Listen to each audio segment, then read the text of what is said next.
Good morning प्यारे बच्चों। Second video में आपका स्वागत है। पहले वीडियो में हमने पढ़ा था घन और घनाभ का पृष्ठीय क्षेत्रफल, ठीक है, टोटल सरफेस एरिया ऑफ घन और घनाभ और घन।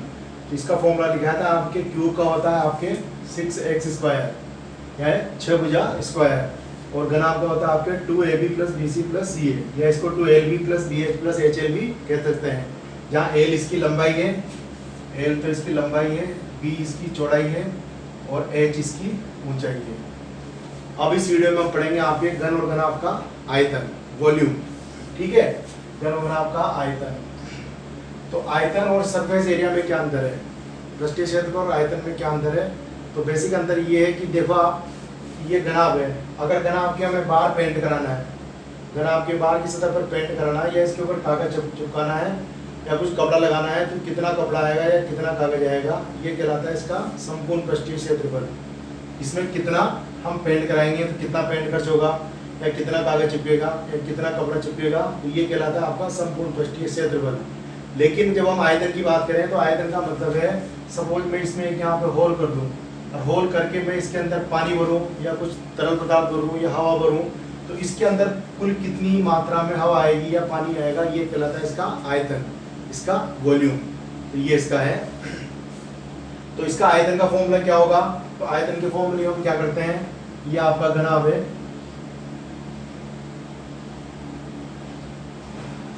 घनाभ में इस तरह से बनाते हैं। आयतन का मतलब है कि इसमें पूरे के अंदर कितनी हवा आ रही है। जैसे ये कमरा है, इस कमरे के अंदर कितनी हवा भरी हुई है, या इस कमरे के अंदर तो ऊपर से होल करके पानी डाल दें, कितना पानी आएगा, या इसके अंदर कितना तेल आएगा, ये कहलाता है इसका आयतन। तो इसका आयतन का सीधा सा तरीका है कि इसका नीचे के आधार का पृष्ठीय क्षेत्रफल कितना है, ये आपके l इंटू बी, लंबाई इंटू चौड़ाई। तो इस लंबाई इंटू चौड़ाई को हम कहाँ तक उठा देंगे, h तक। लंबाई और चौड़ाई को कहाँ तक उठा देंगे हम, h तक, इंटू h तक। तो ये पूरा क्या हो जाएगा आपका, इसका आयतन आ जाएगा।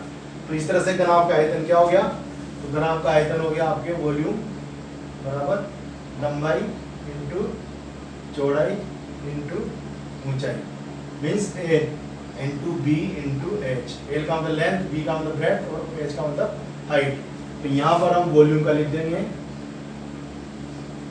वॉल्यूम क्यूबॉइड का वॉल्यूम जाएगा L into B into H, ठीक है।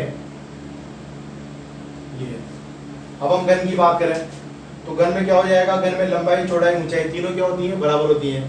तो यहाँ पे घन में क्या हो जाएगा, घन में हो जाएगा आपके ये घन का आयतन, लंबाई भी वही है, चौड़ाई भी वही, ऊंचाई भी वही है। तो ये भुजा इंटू भुजा इंटू भुजा, भुजा इंटू भुजा इंटू भुजा, ये हो जाएगा आपके भुजा क्यूब। इस तरह से हो जाएगा आपके भुजा क्यूब। ये इनके दोनों फॉर्मूले हो गए। इस तरह से हमें निकालना है, एक सारणी बना ली है आपको, यहाँ पे लिखना है टीएस है, टीएस का मतलब टोटल सरफेस एरिया, संपूर्ण पृष्ठीय क्षेत्रफल, और यहाँ लिखना है वॉल्यूम। ये तो क्यूब का हो गया और ये हो गया क्यूबॉइड का। इस तरह से आपको याद करने में आसानी होगी।